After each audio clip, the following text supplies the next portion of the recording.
Thank you very much for being with us and joining us. We are still here on the Open Space podcast, trying to find out on business-mindedness, entrepreneurship, and also branding, whether by company branding, personal branding. We are still speaking to Paa Kwesi Folson to find out all that he has for us in these matters, so that as young people or people who are growing up, we're able to get a good stand in wherever God places us. So yes, thank you very much, Paa Kwesi, for bringing us back. Now, we're still in the entrepreneurship discussion. Yeah. I think that's where we left off. Okay. Now, you spoke about how that with the entrepreneurship, you can have two broad categories. Yes. Where you can have the self-employed entrepreneurship mindset. Yeah. Then you can have the business-minded entrepreneurship perspective. 100%. Right. Now, we also recognize from what you mentioned that people who have the business-minded sense are able to delegate tasks and responsibilities. Yeah. So then that gives them more time, that gives them more opportunity to think and all that. So invariably, that would probably mean that someone who is a business-minded entrepreneur would make much more than someone who is probably self-employed. 100%. 100%. Okay. Yeah. Now, like you also mentioned that not everybody is wired naturally to be an entrepreneur. Sometimes you may have to work for somebody and grow from there and all that. Now, do you think in Africa's terrain in recent times, do you think that we need to be people who are fixated on working for others, or we should really follow the new call and new push for us to get into entrepreneurship? So, I don't think it's really dependent on what's going on in Africa. Okay. In terms of the terrain, in terms of what is going on with our economy, our frameworks, our industries, all of that. No, it's really dependent on you, the individual. Okay, so that is not dependent, because entrepreneurship. You see, the thing about the reason why people are pushing people into entrepreneurship, and is because entrepreneurship, or having a business, to be more specific, not being self-employed. Having a business is the only way that you can have financial freedom. Okay. There's a difference between financial independence and financial freedom. You can be working and you become very rich, working for somebody else. You can become very. Have you seen people who work for? Yeah. People, top bankers. They have the best cars. Their kids go to the best schools. Perfect. Okay. But financial freedom comes with when you're able to own your time, because there's this dangerous lie that is being told out there. It's not just a lie, but it's a dangerous one. Time is money. Time is never money. Okay. Time is infinitely greater than money. Wow, that's new. It's not that it's really new. It's just that people don't really put thought into these things. Just say time is money. Time is money. Yes, time is money to those who exchange their time for money.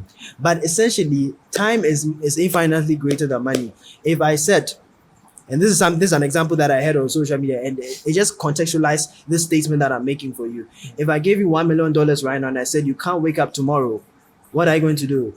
Will you take that $1 million? No. Even if a thief came to the house right now, haven't you ever watched those movies and a thief comes to the room, they're holding a gun, and the rich man will say, take all my money, because he knows that with time, I can make so much more money. I can get it back. I can multiply it. Time is all you need. That's it. That's why Job was able to recover everything in the Bible, because he had time. Even though it was God's blessing, but imagine if his time was taken away from him and Job had died. God had allowed Job to have nothing else to get. Exactly. So it's much bigger than money. Time is not just even much bigger; it's infinitely greater than money. Back to what you said. So entrepreneurship, yes. So it's the way to financial freedom, because you can own your time. So that's the thing. So it's not really about the African terrain. However, we as Africans have so many problems, and because we have so many problems, what I tell you entrepreneurship was being able to spot the problems. And even for us, you don't even have to go search for the problems. The problems are so glaring. They are just right in your face, just like, hey, pick me up, I'm a problem.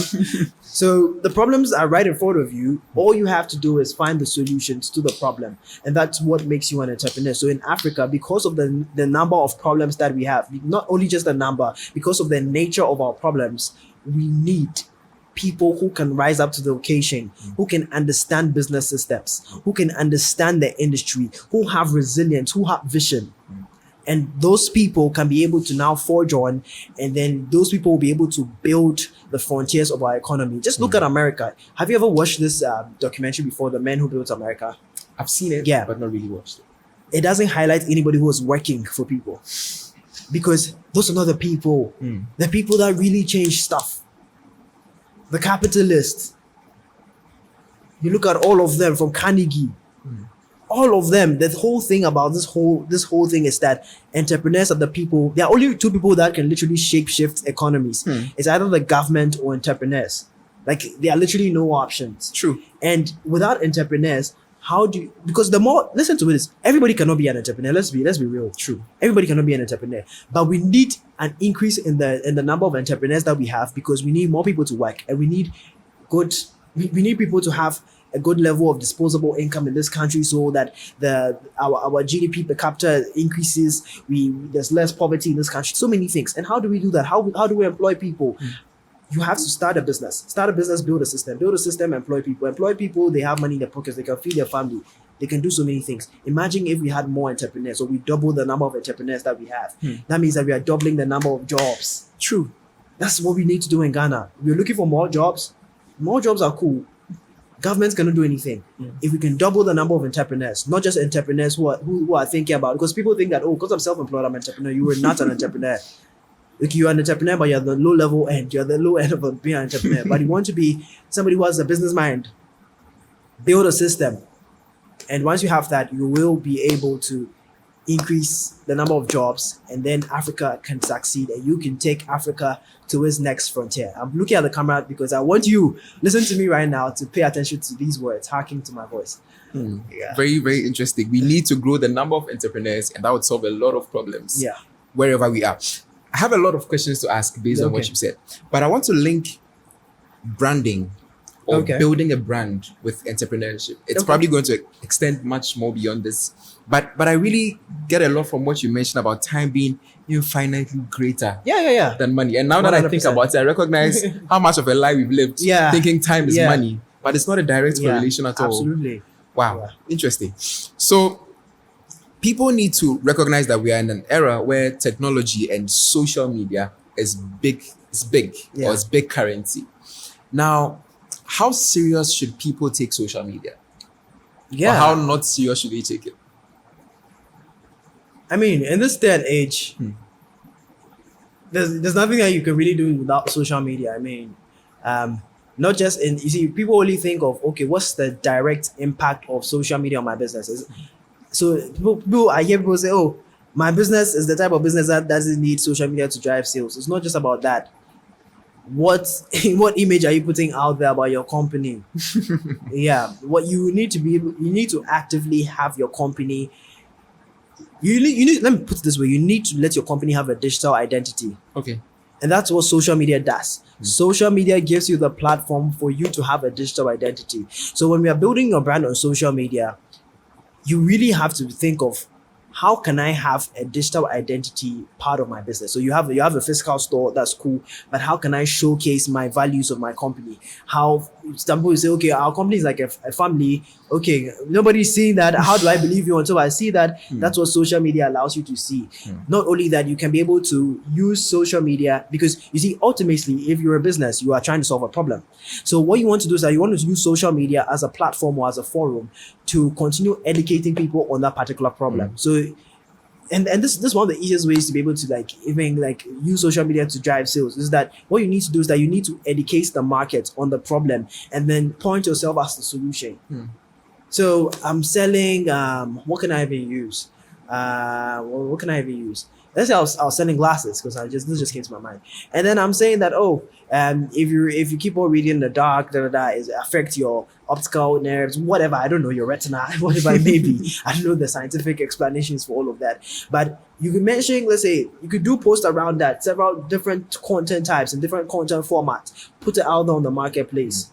And then you say, okay, if you want to be able to now get your glasses based on these stuff that we talked about, we are the best people for you. So social media serves as a forum by which you can continue to affect or solve your problem in different ways, shapes, or forms, and then use that to also drive sales for your business. Visibility. And gain visibility, become more popular, build traction. That's That's about everything. Wow. Yeah. Very interesting. And it looks as if social media helps us to develop both a company brand and a personal brand. Yeah, absolutely. Wow. Absolutely. Which makes it very remarkable. Yeah. Very interesting. So how does someone help their social media to grow? Because people start off on social media, and for a long time they have just a few followers, but depending on what platform it is, or a few subscribers and all that. You've mentioned how that you need to be solving a problem, and that in itself pushes people to come and watch you or look out for you. What other thing, I know it's a broad topic, but what other thing can you readily mention helps people to grow when it comes to their social media or digital space? Well, you see, the thing about growth is that, you see, growth is always like, grow for what? Why do you need to grow? Are you just growing? So the thing that you first of all need to do is understand why you're trying to grow. Once you understand why you're trying to grow, that will eventually inform your strategy. And that's what so many people don't do. They're always just looking for the quickest new hack to push this batting in. And I mean, I do help people do those stuff, especially on LinkedIn. I can literally take somebody with literally nothing and just help you to explode. Like, even right now, I'm chill. I just like to just coach people. That's why I just love to coach people. So I'll just rather coach you to succeed even more than myself. But I mean, I've done it for myself. I've done it for countless number of people. So I know there are strategies to grow.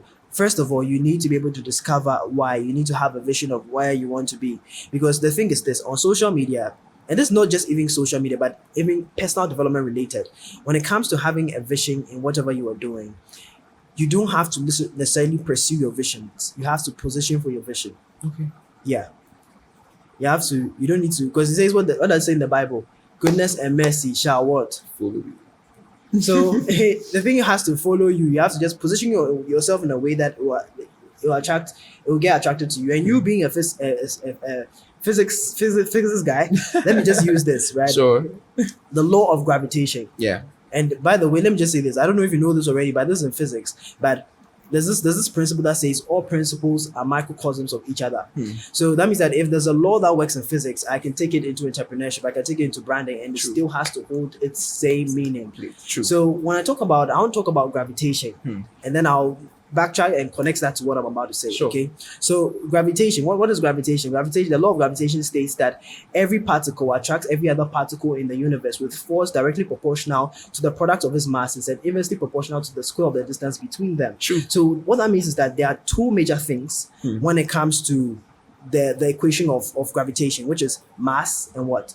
Distance. Exactly. So how can I take that into social media? And for me, I'm like a very conceptual person. That's why I'm explaining this way. Okay. So mass is first of all the amount of what matter within what an object. So if you are a person trying to build on social media, first of all, you need to figure out what is the amount of what matter within me. What that means is that what do I know really that when I decide to share, people want to be attracted to me.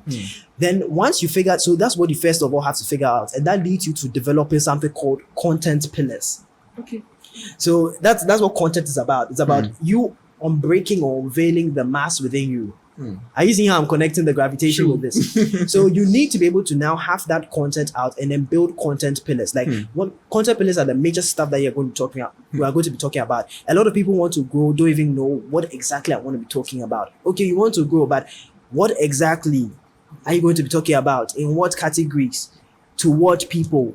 Who are you targeting? Is it to the general person? Is it to a specific person? How are you going about it? So that's that part of it. Then there's the other equation, which is distance. You have to know what it's going to take you to move from where you are to where you want to be. True. And that could be so many different things. But when it comes to social media, the first thing that you need to do is that the biggest gap between where people are and where they want to be is often a knowledge gap. You really have to fill in the knowledge. Every platform has different things that you have to understand. The YouTube algorithm is not the same as what's on LinkedIn. Okay. The LinkedIn algorithm is not the same as what's on Instagram or Twitter. You need to, I mean, they could have general things that are similar. However, you need to understand them for which platform it is. So you need to first of all understand the algorithm to its minutest detail, especially in terms of things that can promote you. That's what I did. I remember when I had no real digital presence, I moved on to LinkedIn. And when I came on LinkedIn, the first thing I decided to do, I then decided to figure out what's the new strategy, what's the new hack. No, what I decided to do was that, okay, I needed to figure out. Oh, so I just lost my train of thought. I needed to, I needed to figure out how the algorithm worked and how I can partner with the algorithm to push myself. And that allowed me to understand different things about the platform. And once I understood that and I started pushing my content out, boy, oh boy, within the next 9 months, I was one of the most followed Ghanaians. Wow. So that's how it works. Wow. You just need to be able to understand the algorithm, how you can partner with it. But the thing is this. Content is the currency of branding, and you need to be able to put, or branding on social media is king. Like, content is king. So you need to be able to put content out, not just any content, put good content and do it radically on a consistent basis. You need to get your message out there. If it doesn't work on day 2, day 3, day 4, day 5, day 6, you need to keep on going. I remember days I used to post things on because LinkedIn is my major platform. That's why I'm saying LinkedIn, but I'm on Instagram everywhere, Paa Kwesi Folson. But the thing is this. I remember the days I used to post and I'll get like 20 likes. Now I can make a post and like 1,000 human beings are liking my post. I'm like, oh, I see. I could post something and I can have about 70,000 people watching that particular post I made. I'm like, wow, this is crazy. So the thing is that it's all about being consistent about what you want to do. So you want to figure out once you figure out what works with the algorithm, you want to do it on a radical basis. And I'm telling you, you will start to grow. You will start to grow. You will start to grow. Another thing that you want to do is that the easiest way to really do something is that on every platform, look for the creators who are trending. Okay. Because the thing is that in life, success always leaves what? Footprints. Success always leaves footprints. Yeah, always leaves footprints. And the people who miss the footprints are the people who are not paying attention. So success always leaves footprints. And that means that if I want to get to a destination and I see that, to get here, there are footprints there. So all I need to do is just track. Have you read the story of Red reading something? Little Red Riding Hood. Yeah. Exactly. You have read the story? I have read that story. Okay. Anyway. Or there's this other story, I forgot to sing, Hansel and Gretel. Yeah. Exactly. So you see where they left the pebbles and the stones. Yes. That's what I wanted to mention, not Little Red Riding Hood. And they left the pebbles and the stones. That's what you need to do. Track where the pebbles are. And once you're able to track, you'll be able to get to the destination. And if it gets to the destination, you'll be there and you'll be able to succeed too. So look for the creators. Look at what they've done. Look at how they started. Don't look at them. You see, a lot of people, what they do is that they look at the products, not the process that made the product. So you need to go and look at the process that made the product. So backtrack to your creator's last post. Your favorite, go and study everything that he did. And you see that you start finding the places where he was improving on certain things, maybe the quality, the frequency, you figure out all those things. And once you see that, it will be easy for you, I'm telling you. Wow. Very, very interesting. Yeah. Not Paa Kwesi Folson using physics to explain social media branding and personal branding to us. Charlie, who would have thought F is equal to GMM over R squared coming into play over here? That's wild. Yeah. I think for the science people, you can easily relate with that part. Yeah. If you are not, we are sorry for you. We are big. Yes, but you relate. But I still think that it was very relatable. Yeah. Recognizing that it's your mass is like your content. Yes. And then your distance is, how much or what you need to get to what you're talking about. I think it's such an awesome, and it's actually interesting how that you brought it up spontaneously. Paa Kwesi Folson does that again. So we're still talking about some of these things, linking personal branding or company branding to being an entrepreneur, because I think these go hand in hand. You can't do one without the other, I think. Or at least you can't do entrepreneurship without branding, at least, or if I'm not mistaken. Well, you can. You can. Okay. Enlighten us. Branding just allows you to get more leverage. That's the whole thing. Oh, okay. But you already have a brand. People already, by the way, have a perception of what your company is, everything. So of course, but when I'm talking about branding, I know what you mean. But so you can actually do entrepreneurship without branding. There's so many companies that I know who, like, especially within industries where they feel that they don't really need those kind of things. Like, I know a company that provides mining companies with heavy equipment. Okay.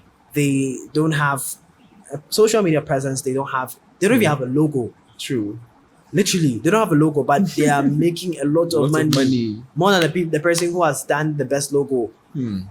So that's the whole thing. Or I know a lot of people who provide cement to building companies, or people who are building and all these real estate companies, and they are making a lot of money, and True. they don't have a single logo, they don't have a social media Anything. page, they don't have that. So yes, you can do without it. However, that gives you more leverage in the world that we are going into. We are getting to a time right now. Where do you find information? You what? Google. Yeah. How even from that now, people have been literally kind of there's some people who don't even Google anymore. They just go straight to TikTok, put your thing inside, and you're get done. it. Yeah. And you've gotten whatever information you're looking for. But I mean, Google is still the most prime and the easiest way that we all search for our information. So the whole thing is that you need a digital identity, and you need to be able to build your brand not just on social media but everywhere that is possible. There's something called 360 branding. It's not just about you on social media. How can you brand yourself in so many different ways? PR is one thing that people don't look at. What is my PR strategy? You want to be able to move and scale your business. You have social media, think about PR. You have PR, now think about how I can channel all of this traffic into having an event. An event is going to, and remember what I said, an event allows companies to build authority, because in a world where everybody's trying to gain visibility, the people that build what? Authority win. So events allow companies to build authority, because if you had a company on, for example, I used to work with a tech company, and that tech company started this great event that was like, it was the forerunner in terms of ideation within the IT space in a particular niche within IT. And it's called ITSM. Like, it's called ITSM Connect, by the way. I'm just shouting out. I'm not with them anymore. They're still family. But yeah. So, and that allowed us to be able to build so much authority in the market, because now people see us as the go-to people, not just as the people who are the most popular, but yeah, the go-to person for this. That's the whole thing. You can use events to also build your brand. So that's why I call 360 branding. I mean, there are more concepts to it, but I don't want to go into everything right now. Yes. Really intriguing. really intriguing. There's a perception that in all of these things, sometimes family and friends play a role, and that role is not necessarily positive. It's rather negative in business. Yeah. So there's a perception, or there's a notion that you should not associate family and friends with business. Yeah. How true or false is this? Well, you look at the Indians. I know this Indian family here in Ghana, super wealthy family. And when you look at the family, it's from their grandfather to the great grandfather to the grandfather to the father to the child, and from the child he's growing up his child to take over the business. So the thing is that it's not just about, it's something with Africans, okay? But the whole thing is that you can be able to, there's this saying that says, culture eats strategy for breakfast. So you want to be able to create culture within your own family. Let them know that, hey, this is a business, but I'm going to fire you when you make a mistake. I'm going to get mad at you when you do this. We have to be able to work towards this goal, because when I get to this goal, I'm not the only one going to benefit from this. True. It's every one of us. In my business, I have my brother coming to help, my mother playing a part, everything that we do. I mean, they are not active people like that I pay, but I do pay other people, but I do also pay them sometimes. Wow. But the whole thing is this. In that business, they understand that, hey, it's not about this. I don't really mind you. Maybe the person who did this for me, you're my blood person, we share the same blood, but it comes to business. Business is business. Business is business. So we need to be able to create a culture. So you need to have a culture that is encrypted, or that is engraved in the minds of the people working with you, whether they are family or not. Very interesting. Very interesting. Somewhere in 2004, I heard this somewhere, 2003 or thereabout, a young Harvard student had an idea. Okay. And brought friends on board. He was essentially the one working on the idea the most. He had the most skill and all that. But he needed money. And so he had friends coming on board. Talking about Mark Zuckerberg, who is the owner of Meta now. So he did that. He brought the idea, he had friends, investing in the idea, so to speak. And the company becoming as huge as it is today. I hear that if not for restrictions from Google and Apple, Meta would actually be twice as valuable as it is today. And that makes me think, wow, Wow. It's already one of the most valuable companies in the world. And to think it will be twice as valuable is big. Yeah. So yeah, but these people had the opportunity to invest and they did. And yes, on even though there came some friction and all that, they cashed out big. Yeah. All the people who invested in that company. How big is investment? Because I think the story does tell a bit about how big investment is. Yeah. And should people invest in young people in the first place? Okay. Yeah.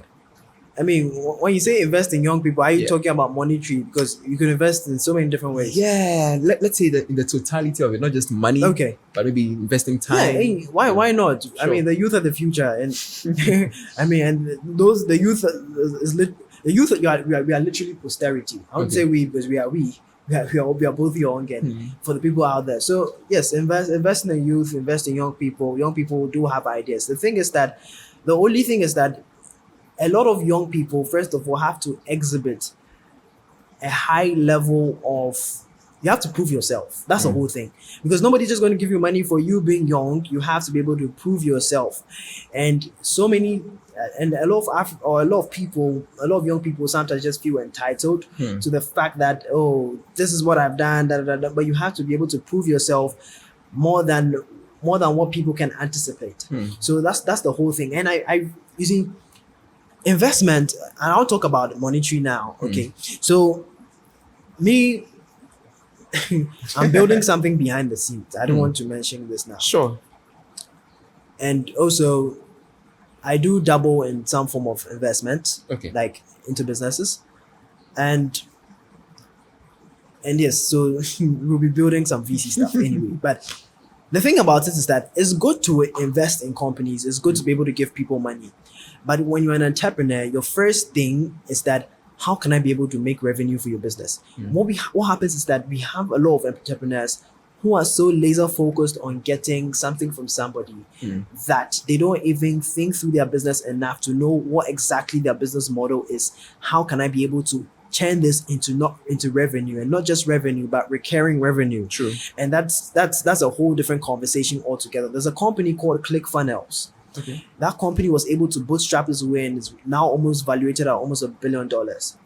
And it just came from innovative marketing strategies. How can I take a market and build a movement around the market? It's like, it's insane. You have to read this book. If you're listening to me, called .com Secrets, read about Russell Brunson and see everything I'm talking about. It's so amazing. And people within that ecosystem are people who are trying to live away from venture capital a bit and then try and bootstrap. It's harder, way more difficult. However, it's cool. But anytime that you have the leverage to be able to take money and you have a proven idea, I'm telling you, you can short circuit your money and go and take investment. That's what I want to say. Yeah. Very, very Yeah. interesting. We see shows like maybe Shark Tank. Yeah, Shark Tank. What other show?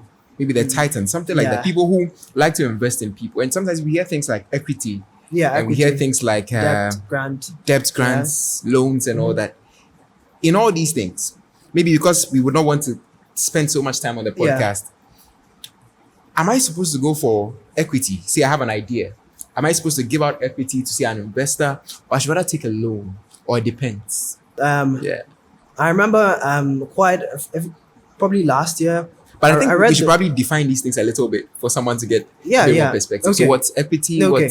What's a loan? What's debt? Okay. Yeah. So if you don't understand these things, debt is you taking money that essentially does not belong to you, that you have to use for your business and return and pay with some interest. Equity is the person's taking some form of ownership as part of your business and then giving you the money to work with. And then grant is literally, I'm just giving you the money, go work with it. I don't expect you to pay it back. That's Okay. it. I'm just literally granting it to you. So those are the three main financing options that we have in business or entrepreneurship. So it really depends on your business model and what you really believe in.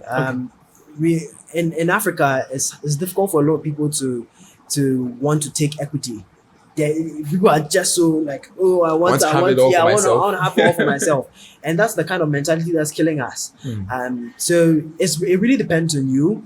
But however, if you feel, and debt sometimes can be enslaving. So I had this friend who went to take some money from somebody else, just from an angel investor, did all of these things, and now he's hot because he's not been able to pay the money back, and he's trying to find ways to be able to do this for his business and all this kind of stuff. So the thing is that debt can sometimes enslave you.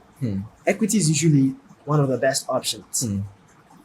Equity is usually one of the best options. But when you know that your business model is proving enough, go for debt and then ensure that you'll be able to pay that back if you don't want to give a part of your business, because people really want to feel like, I don't want somebody who was not there at the ideation process of my business to now come and start influencing my ideas just because you have some form of financial resource, because I needed it in my most desperate time.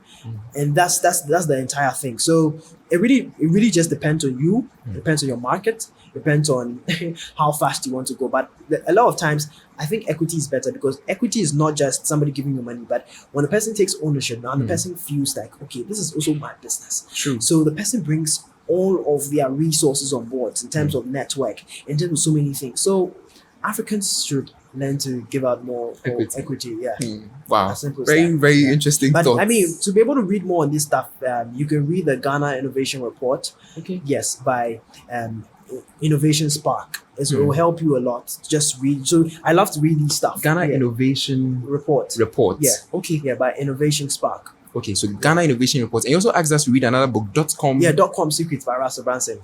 .com Secrets. Yeah. Okay, so far. Those are for marketers who want to go the way of bootstrapping, and you want to learn innovative marketing ways or strategies, or you want to understand marketing to its core so that you'll be able to market your business so great. And like, it teaches you the social media part, the digital part too as well, but it's really about a strategy, everything that you can literally leverage to be able to make a lot of money for your business. I'm telling you.